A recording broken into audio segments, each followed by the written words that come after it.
खगा घन पढ़ली तू ही गीतिया गवैलू, तू ही गीतिया गवैलू। हमरे जैसन गाँव के लड़का पर कृपा अपन बनैलू।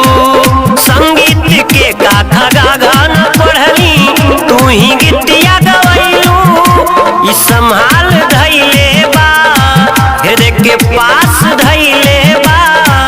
तोहरे चरण से उ फुलवा ई संभाल धैले बा। तोहरे चरण के अढ़उल फुलवा ई संभाल धैले बा। देवी तर कुल के कृपा अब कमाल कैले बा।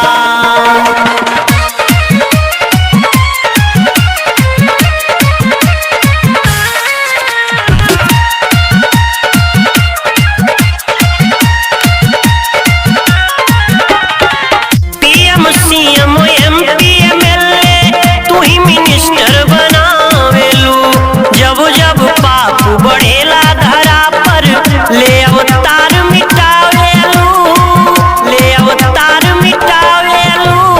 पीएम सीएम एमपी एमएलए तू ही मिनिस्टर बनावेलू।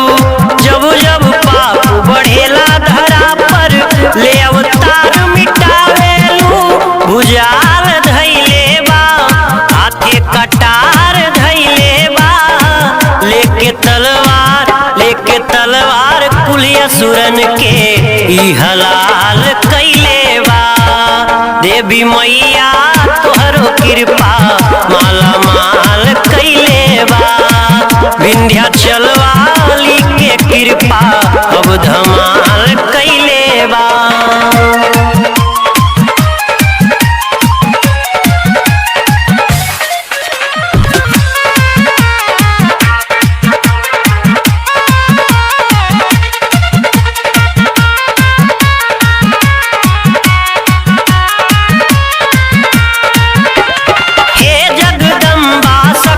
के तोहरा और नाही छोड़बा। अभिषेक पर तू फेरलू नजरिया उ दुनिया में बेजोड़बा, उ दुनिया में बेजोड़बा। हे जगदम्बा शक्ति के तोहरे और नाही छोड़बा। रतन पांडे पे फेरलू नजरिया उ दुनिया में बेजोड़बा। धमाल कैले बा अब निहाल कैले बा। तोहरो कृपा अमर मड़िया के अब निहाल कैले बा। तोहरो कृपा देवी मैया माला माल कैले बा। पाटन देवी माई के कृपा अब धमाल कैले बा। कमाल कैले बा अब धमाल कैले बा। मोरी मैया दुर्गी मैया तोहरो कृपा माला माल कैले बा। देवी मैया